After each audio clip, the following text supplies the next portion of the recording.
हो. नमस्कार, गावगाडा या यूट्यूब चॅनलवरती आपल्या सर्वांचं स्वागत आहे. आज आपण दौंड तालुक्यामध्ये मळद या गावी कपिला गोट फार्मवरती आज आपण आलेलो आहोत आणि त्यांची आपण ओळख करून घेऊया. नमस्कार, माझं नाव शनी अनिल जाधव. माझ्या फार्मचं नाव कपिला कृषी आणि गोट फार्म आहे, जे गाव मळद, तालुका दौंड, जिल्हा पुणे. आणि माझ्याकडे बोर जातीच्या शेळ्या आहेत आणि डॉर्पर जातीच्या मेंढ्या आहेत, ज्या आपल्या इथल्या ज्या लोकल मेंढ्या ज्या आहेत महाराष्ट्राच्या जवळपास माडगाळ, खेरा, नारी, सुवर्ण वगैरे. तर ह्यांना आपण त्या डॉर्पर जातीच्या मेंढ्या क्रॉस करतो नर, आणि त्यांची पिल्लं आपण वेट गेन 2 पिल्लं द्यायला ह्याला ते असल्यामुळं त्यांचं क्रॉसिंग करून वेट गेन फास्टली भेटतं. आपल्या इथल्या लोकल मेंढ्यांना बऱ्यापैकी 1 पिल्लं होतात आणि वेट वाढायला सुद्धा टाइम लागतं की 6 महिन्यात 20-1 किलोचे होतात. तर ह्यांचा रिझल्ट आपल्याला 2-2 महिन्यात सुद्धा 20 किलो भेटला जातो. म्हणजे कमी टाइम मध्ये जास्त आणि 2 पिल्लं बी भेटली जातात. आता आपण ब्लॅक हेड डॉर्पर किंवा व्हाईट हेड डॉर्पर, म्हणजे डॉर्पर जातीची जी मेंढी आहे त्यांनी आपण क्रॉस करतो त्या नरांनी, आणि त्यांची जी वेट गेन जे आहे मग त्यांचं वेट गेन फास्ट भेटलं जातं, 2 पिल्लं भेटली जातात. त्या हिशोबाने आपण म्हणजेच काय तर 2 वेगवेगळ्या जातीच्या मेंढ्यामध्ये संकर करून त्या ब्रीडिंग वरती तुमचं काम चालतं. आता आपल्या फार्मवरती म्हणजे टोटल मेंढ्यांची संख्या किती आहे? एक 250 पर्यंत आहेत मदर स्टॉक 250 पर्यंत. आणि शेळ्यामध्ये आपल्या कोणकोणत्या वेगवेगळ्या जाती आहे? नाही, शेळ्यांमध्ये आपण भरपूर, म्हणजे जेव्हा आम्ही स्टार्ट केलं तेव्हा भरपूर वेगवेगळ्या जातींपासून करत पण आता बोर साऊथ आफ्रिकेचं जे ब्रीड आहे त्या जातीवर आपण आता फक्त ब्रीडिंग करूनच हे करतो, त्यांची पिल्लं विकतो. क्रॉस ब्रीडिंग नाही करत ना काय करतोय. पहिला आपण शिरोई, सोजोत किंवा राजस्थान ह्याचं पंजाब हरियाणाचं बिटल वगैरे किंवा आपल्या महाराष्ट्राचं बी उस्मानाबादी ह्यांच्यापासून चालू केलं होतं. त्याला आपण बोर क्रॉस करत होतो वेट गेन साठी वगैरे. पण नंतर आता आम्हाला खूप वर्ष झालंय, कस्टमर चांगले आहेत, आम्ही कस्टमरांना चांगला माल दिल्यामुळे ते पुन्हा येतात. तर आम्ही त्यांना बोर एक सजेशन करतो, कारण नवीन माणसाला सेट व्हायलाच महत्वाचं असतं. नाही तर 10 पैकी 9 बंद होण्याचे पालन कारणच हे की लोक बाकीच्या स्ट्रक्चरवर भरपूर खर्च करतात, पण ते जे मेन गोष्ट पाहिजे अॅनिमल, त्या अॅनिमलवरच खर्च करत नाही. मग ते काहीतरी कोणतरी सांगतं किंवा पाहुणे रावळे सांगतात बाजारात जाऊन घेऊन ये, आणि ते येऊन बंदिस्त करतात, सवयी चेंज करतात त्यांच्या. एक बाजारात येणार एक तर शेतकऱ्याचाच माल असतो.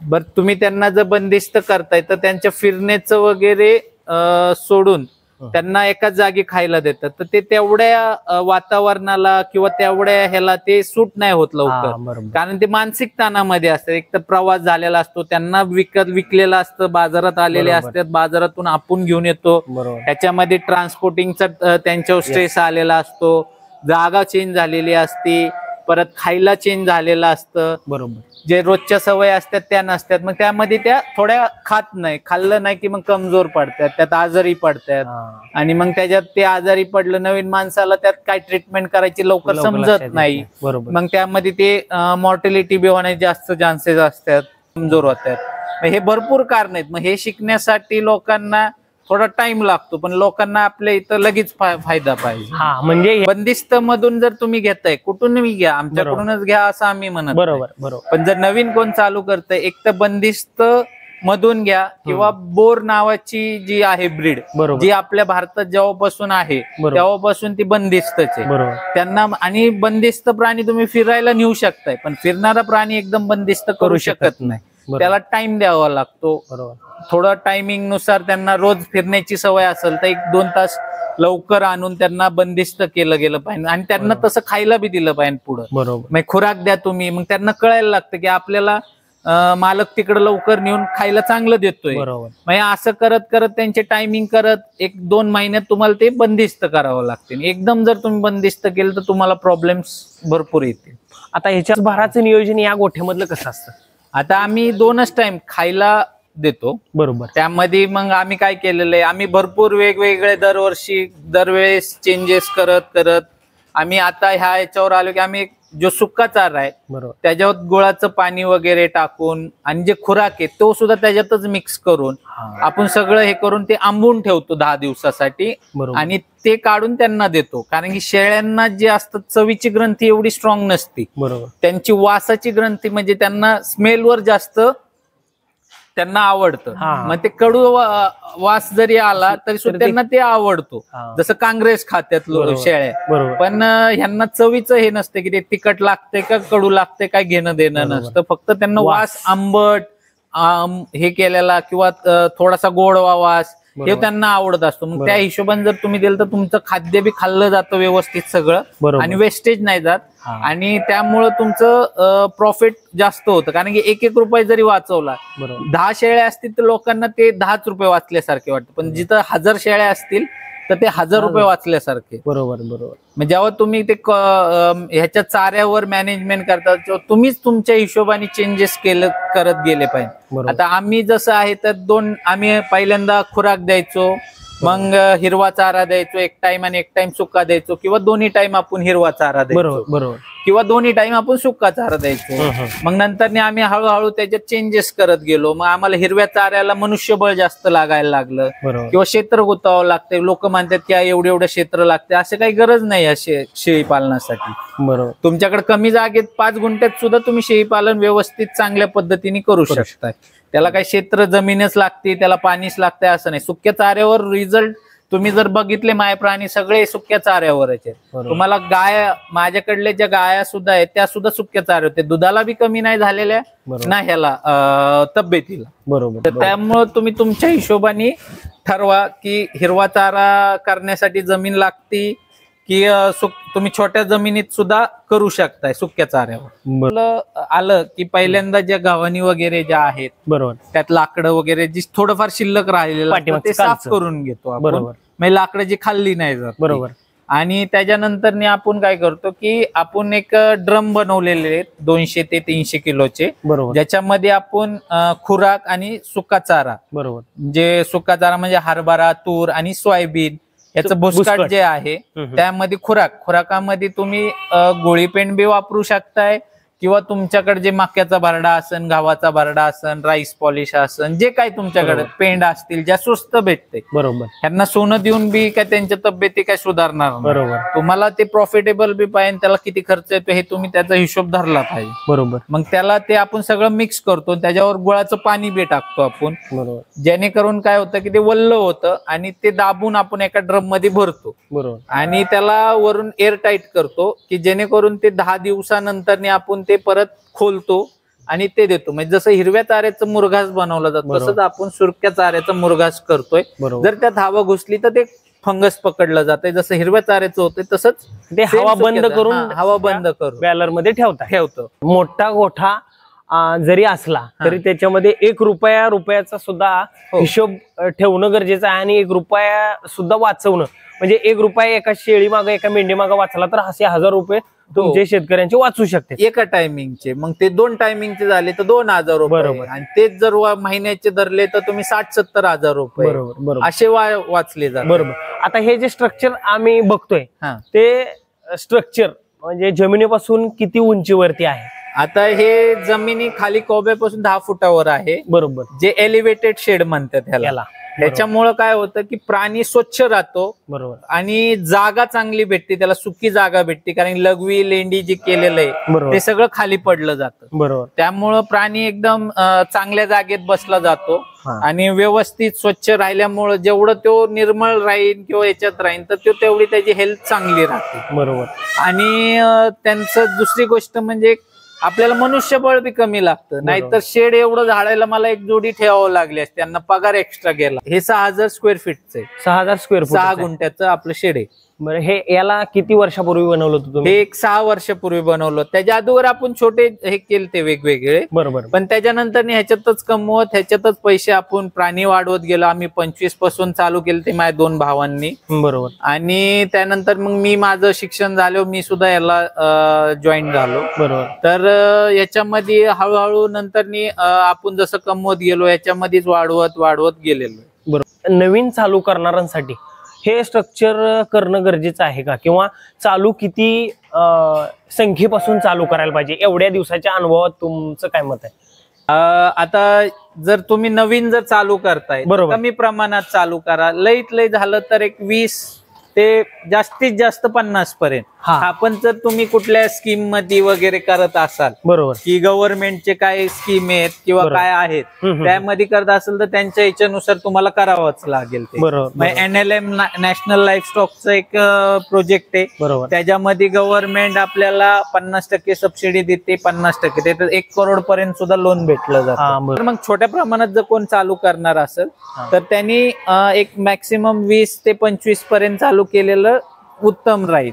किंवा त्यांनी चालू करताना एक तर बंदिस्त मधून प्राणी घ्या, बरोबर, किंवा त्यांनी जे कुठलीही ब्रीड घेतात तर ती पिल्लांपासून, नाहीतर मग 4 ते 6 महिन्याची पिल्लं घ्या, जे तुमच्या ह्याला सूट होतील, व्यवस्थित तुमच्या चाऱ्याला वगैरे हे होतील. त्यानंतर मग ते गाभण शेळ्या घेण्याच्या जर तुम्हाला बंदिस्त मधून जर भेटत असतील, बरोबर, तरच तुम्ही ते घ्या. पण जर एखाद्याकडे सेट असतील तर ते कोण विकणार नाही बंदिस्त, बरोबर. मग तुम्हाला जर बिटल असेल किंवा शिरोई असेल, उस्मानाबादी असेल, जर ह्या बंदिस्त शेळ्या जर कोण म्हणत असेल देतय, तर ते काय करणार आहे, तो बाजारातूनच आणणार आहे. किंवा बिटल जी आहे ती पंजाब हरियाणाचीच लोकल ब्रीड आहे, जशी आपली इथली उस्मानाबाद, बरोबर. तो तिकडे जाणार, तिकडून घेऊन येणार आणि आपल्याला देताना ते दिसताना चांगल्या दिसतात, तब्येतशीर दिसतात, मग माणूस तो घेतो. पण जेव्हा ते तुमच्याकडे येतात बंदिस्त मध्ये, तर त्यामध्ये असा प्रॉब्लेम येतो की शेळी जी आहे ती आपल्या चाऱ्याला सेट नसती. मग ती तब्येत असल्यामुळे ती 15-20 दिवस तिला काय एवढं वाटत नाही, पण नंतर खाल्लं नाही तर तिच्या तब्येती थोडी डाऊन होत जाते आणि ती कमजोर होती. मग त्याच्यामध्ये ती मॉर्टिलिटी, गाभडणं किंवा कमजोर राहिल्यामुळे ते परत माझ्यावर येत नाही, हे भरपूर असे प्रॉब्लेम्स येतात आणि त्यामुळे शेळीपालन बंद करतात. तर नवीन चालू करणाऱ्यांनी एक तर बंदिस्त मधून घ्या किंवा पिल्लांपासून चालू करा, किंवा बोर जी आहे ब्रीड, ही जर तुम्ही बारीक मोठी कशी बी घ्या, तुम्हाला एकदम सेट होणार. आणि शेतकऱ्यांना प्रॉब्लेम असा असतो की त्यांना मार्केटमध्ये विकायचं, पिकवायचं कळतं पण विकायचं कळत नाही. त्याच्यासाठी काय? आता माझं म्हणणं असं आहे की एक टाइम होता, की नाही का, 2018 लॉकडाऊनच्या अगोदर, म्हणजे सांगायचं झालं तर कोविडच्या अगोदर लोकांना एवढं डिजिटल मार्केटिंग नव्हतं. बरोबर. पण आता जर तुम्ही बघितलं तर इथं थोडस जर माणसाला खोकलं जरी आहे ना, तर ते अख्ख्या भारताला कळलं जाते किंवा अख्ख्या जगाला कळते एखादा सेलिब्रिटी. पण ते का कळलं जाते? कारण डिजिटल मार्केटिंग आहे ना. मग तुम्ही जर स्वतःच्या रील दुसऱ्यांच्या रील बघण्यापेक्षा स्वतःच्या रील तयार करा ना. मग त्याच्यामध्ये तुम्ही टाका, मार्केटिंग केलं तरच तुम्हाला हे भेटणार आहे. आणि तुम्ही असे बी नाही की तुमच्याकडे लय अॅनिमल आहेत, 1000 अॅनिमल विकायचे की काय. तुमच्याकडे जर 20च प्राणी आहेत, माद्या आहेत, ज्या मदर स्टॉक आहे तुमचा, बरोबर, ज्या आई आहेत त्या तुमच्या, आणि त्या तुम्हाला जर त्याची पिल्ल विकायची, त्यातल्या ज्या माद्या आहेत त्या तुमच्याकडेच ठेवा स्वतःकडे, ज्या तुमचं ज्या पुढले क्वांटिटी वाढवण्यासाठी. आणि जी नर आहेत ते तुम्ही दुसरीकडे कमी थोडेसे, आम्ही जर आम्हाला कस्टमर आहे म्हणून आम्ही एक लिमिटेड 1000 रुपये समजा किलोनी विकतोय नर, तर तुम्ही थोडं कमी किमतीत विका. तुम्हाला थोडे दिवस हे होऊच तर, पण 1-2-3 वर्षभरात तुम्हाला भरपूर लोक, आता जसे आमच्याकडे युट्यूबर्स येतात तसे तुमच्याकडे बी येतील ना. तुम्ही फेसबुकवर टाका, फेसबुकवर भरपूर ग्रुप्स आहेत शेळी पालनाचे, त्याच्यावर जर टाकले माझ्याकडे 700 रुपयांनीचे, बरोबर, तर भरपूर लोक येतात तुमच्याकडे. लोकांचा हेच प्रश्न असतो की आम्ही शेळी पालन चालू केलं, आम्ही हे विकायचं कुठं? आधी ते जगवायला शिका, बरोबर, जगवल्यावर आणि ते वाढवायला आणि ते विकायला ह्याला एक टाइम लागतो, 1-1.5 वर्ष लागतो. बरोबर. हे शेळी पालन असं आहे की ह्याला 1-1.5 वर्ष लागतो. आणि त्याच्यानंतर ते ज्यावेळेस पिल्ल विकतोपर्यंत तुम्हाला आजूबाजूच्याच लोकांना विकण्यासाठी कमी पडतील. तुमच्याकडे कस्टमर अटॅच व्हायला कमीत कमी 1-2-1.5 वर्ष किंवा 2 वर्ष तरी कमीत कमी लागतो. हो. तुमची पब्लिसिटी जर केली तर ह्या सगळ्या गोष्टी शक्य आहे. म्हणजे स्मार्टफोन आहेत, 5G च फोन आहेत, बरोबर. तुम्ही एखादी रील काढा, टाका फेसबुकवर, टाका आणि काढा. बरोबर. आता ही जात कुठली आहे आपली? ह्याच्यामध्ये मेंढरांची जात आहे ही, मरिनो वगैरे ब्रीड आहे, बरोबर. तर ते डॉर्परला आपण क्रॉस करतो. मग आता ही पाजण्याची वेळ झाली का त्यांची? हो, हे आता पाजण्याची वेळ झाली. आता यांना आपण वेगळं ठेवून खायला देतो दिवसभर, सकाळी अर्धा तास आणि संध्याकाळी अर्धा तास आईकडे सोडायचं. बाकी टाइम त्यांना वेगळंच ठेवायचं. ह्या ज्या खाली आहेत त्या सगळ्या गाभण आहेत, त्या ह्याच्यासाठी ठेवल्यात आपण की त्यांना थोडी एक्सरसाइज व्हावी, थोडं मोकळ्या याच्यात फिरता यावं, या हिशोबाने आपण त्यांना खाली ठेवलेलं. आणि जर वेळ की त्या मग आपण वरच्या साईडला घेतो आणि तिथं त्यांना पिल्लांसोबत व्यवस्थित त्यांना पाचता येतं, हे करता येतं. बरोबर. आता या आपल्या गोठ्यामध्ये जसं तुम्ही सांगितलं की मरतूक होतीये, म्हणजे बऱ्याच लोकांची म्हणजे शेतकऱ्यांची मरतूक पण होते. असं सुरुवातीच्या काळामध्ये काय झालं होतं का? हा, होतं ना, कारण की आम्हाला तेवढं नॉलेज नव्हतं, म्हणजे ह्याच्याबद्दल माहित नव्हतं की एखादा ॲनिमल म्हणजे प्राणी जो आहे तो आजारी पडलेलाच माहित नव्हता.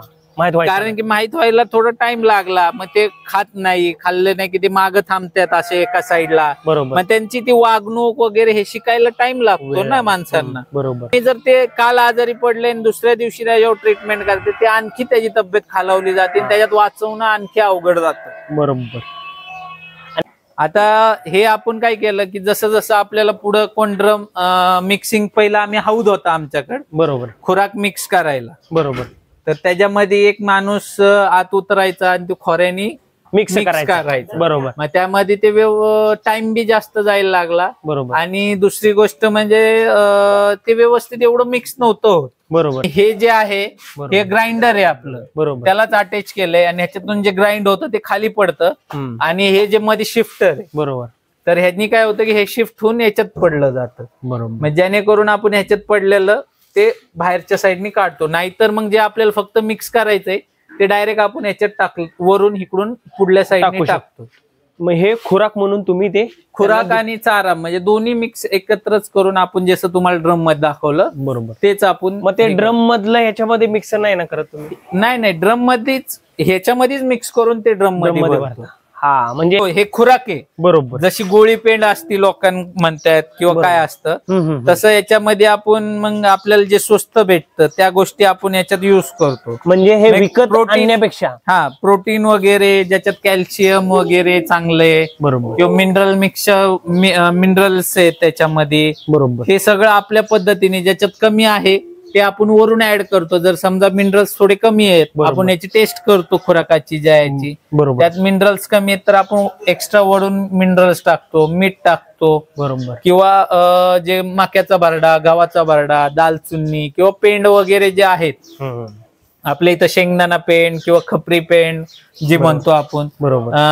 किंवा सूर्यफुलाची किंवा याची सरकीची. हा, मग ह्या पेंडी ज्या स्वस्त भेटतात त्या आपण मिक्स करतो याच्यामध्ये आणि सगळं मिक्स करून व्यवस्थित त्यात गुळाचं पाणी वगैरे मिक्स करून आपण त्यांना हे काढून ठेवतो आणि हे खुराकामध्ये युज करतो. कमी प्रमाणात असेल तर माणसाला काय नाही वाटत, किंवा नवीन माणूस असेल तर तुला अति उत्साही असतो. बरोबर. तो सगळंच करायला तयार असतो त्याचं. पण एक काळांतरानंतर महिना, 2 महिने, वर्षभराने तो वैतागतो तेच.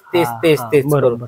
मग त्यासाठी जर माणूस ठेवायचा आहे किंवा जास्त प्राणी आहेत आपल्याकडे, तर त्यासाठी मनुष्यबळ लागणारच, एकटा माणूस नाही करणार. बरोबर. मग त्यासाठी मनुष्यबळ भेटणं खूप अवघड आहे सध्याच्या ह्याच्यात. आणि त्यांना मग, आणि ते टिकतंय किती दिवस, ते परत जातात, परत त्यांना नवीन काहीतरी शिकवायचं, त्याच्यात ते टाइम जातो. त्यापेक्षा तुम्ही जर सुका चारा जर असेल तर तुम्हाला त्यात मनुष्यबळ कमी लागलं जातं. खर्च जर तुम्ही तो विकत घेताय तर जे हिरव्या चाऱ्याला तुमचं शेतातून उगलं जातंय किंवा काय, तर त्यात तुम्ही दुसरं पीक घेऊन तुम्ही तुमचं हे करू शकता, कमवू शकताय त्याच्यातून. बरोबर. तर हे बघितलं पण आहेत का, ह्यांचं वय काय साधारण?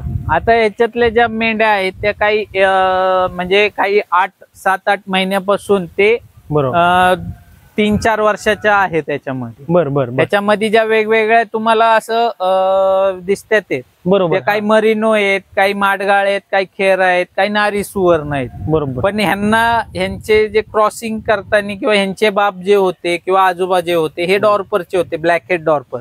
जसा आता हा एक मेल आहे आपला यांच्यामध्ये सोडलेला आहे आपण. हा ब्लॅक हेडचा मेल आहे. बरोबर. हो. तर ह्यांचं वजन चांगलं होतं, 2 पिल्लं देण्याचे जास्त कॅपॅसिटी असते यांची. तर हे जनरेशन वाले हे आहेत. आता ही माडगाळचं जनरेशन वाली फिमेल अलीकडली. पण आपल्या इथं एवढी तब्येतवाली माडगाळ कधीच दिसत. हा येस बरोबर. पण ह्याच्यात हिच्या आजीमध्ये माडगाळची होती आणि हिची आई क्रॉसिंग वाली होती, म्हणजे ह्याच्या पासून क्रॉस केलेली. मग त्याचं बी पिल्लू चांगलंच आलंय सेकंड जनरेशन. बरोबर. हे असे क्वालिटी त्याच्यात डेव्हलप होत गेलेली आहे जनरेशन वाईज. आणि त्यामुळे मग 2 पिल्ल द्यायला वगैरे तब्येती वगैरे तुम्हाला सगळ्यांच्या चांगल्या दिसतात. म्हणजे डॉर्फर जातीच्या वजन वाढीची अनुवंशिकता त्यांच्या माडग्यामध्ये उतरलेली आणि त्यांना हाईट वगैरे बी भेटली आणि तब्येती भेटली. म्हणजे क्रॉस ब्रीड झाल्यामुळं, संकर केल्यामुळं सगळ्या व्यवस्थित आणि चांगल्या जातीची मेंढी आपण आपल्या बंदिस्त फार्मवरती आपण सांभाळू शकतो. हो. तुम्हाला जर बघितलं तुम्ही एकाही मेंढीची बरगडी सुद्धा दिसणार नाही ना, पोट आतमध्ये दिसणार. अगदी खरं. तुम्ही कमरेला जरी हात लावला तर कंबर हातात येणार नाही. बारीक जरी जी बारीक वयाने जरी बारीक असेल तिचं सुद्धा येणार नाही. बरोबर. ही त्याच्यात खासियत आहे. हा. मग आता ह्या सगळ्या शेळ्या म्हणजे बोर जातीच्या शेळ्या आणि प्युअर बोर मध्ये तुम्ही काम करता. हो. आणि ह्या मेंढ्या, या सगळ्यांची संख्या जवळपास आपल्याकडे एक 500 पर्यंत मदर स्टॉक आहे. बरोबर. आणि पिल्लांमध्ये एक 150 ते 200 पर्यंत पिल्ला असतात. बरोबर. या सगळ्यांना मॅनेजमेंट करण्यासाठी किती कामगार लागतात आता सध्या? आता आम्ही थोडं एक्स्ट्रा कामगार ठेवतो, कारण की आम्हाला बाकी साफसफाई असेल किंवा काय असेल. बरोबर. सगळं परत कस्टमर येत आहेत त्यांना पिल्ल दाखवणं झालं किंवा विजिटर्स येत आहेत त्यांना माहिती देणं किंवा बाकीची सगळी कामं असतात. त्यासाठी मी आणि कधी कोण एखादा नाही आला सुट्टीवर गेला तर त्यासाठी एक्स्ट्रा माणसं ठेवलेली आहेत. त्यामुळे आपल्याकडे 10 माणसं आहेत काम आता सध्या. हो बरोबर. आता ह्या ऑल ओव्हर ह्याच्यामध्ये दिवसाला ह्याला म्हणजे आता वजनामध्ये तुम्हाला सांगू शकताय तुम्ही की बाबा ह्या सर्वांना म्हणजे खाद्य किती किलो अंदाजे जात असेल दिवसाचं तरी सुद्धा आपल्याला जे आपण मुरघास करून ठेवलेला आहे. बरोबर. त्याच्यामध्ये आपला कसं सुका चारा आणि खुराक ह्या हिशोबाने आपलं तरी लईत लई 3 किलो पर्यंत त्यांना चारा लागतो. बरोबर. एका 2 टायमिंगचा मिळून एका मेंढीसाठी किंवा एका शेळीसाठी 3.5 किलो. काड्या जर जास्त असतील तर थोडं जास्त टाकलं जातं, कारण की यांना जे ड्राय मध्ये पाहिजे नाही, सुका चोथा जो पाहिजे नाही, ह्यांना 1.5 किलो ते 2 किलो पर्यंत बंद करून सुक्या चाऱ्यावर 100% शेळी पालन मेंढी पालन करता येऊ शकतं. हो, करता येऊ शकतं. तर आज आपण कपिला गोट फार्म वरती जाधव साहेबांच्या मार्गदर्शनाखाली या सर्व बोर जातीच्या शेळ्या आणि वेगवेगळ्या जातीच्या मेंढ्या आणि त्याही संकर केलेल्या मेंढ्या आज आपण बघितल्या. आणि असं नाही की वेगवेगळ्या जातीच्या मेंढ्या आणि शेळ्या पाळल्यानंतर त्याला मार्केट कुठं भेटेल याची शंका न घेता किंवा हिरवा चारा पाहिजे आणि 100% वरती वेगवेगळ्या प्रक्रिया करून आपण आपल्या शेळी पालन आणि मेंढी पालन करू शकतो, हे आज आपण दौंड तालुक्यातील मळद गावामध्ये आज आपण कपिला या गोट फार्मवरती आपण आज आल्यानंतर समजलं. आणि जाधव साहेब तुम्ही आम्हाला वेळ दिला त्याबद्दल तुमचंही आम्ही गावगाडा या प्रेक्षकांच्या आणि शेतकऱ्यांच्या शेळीपालकांच्या वतीनं तुमचं आभार मानतो. धन्यवाद.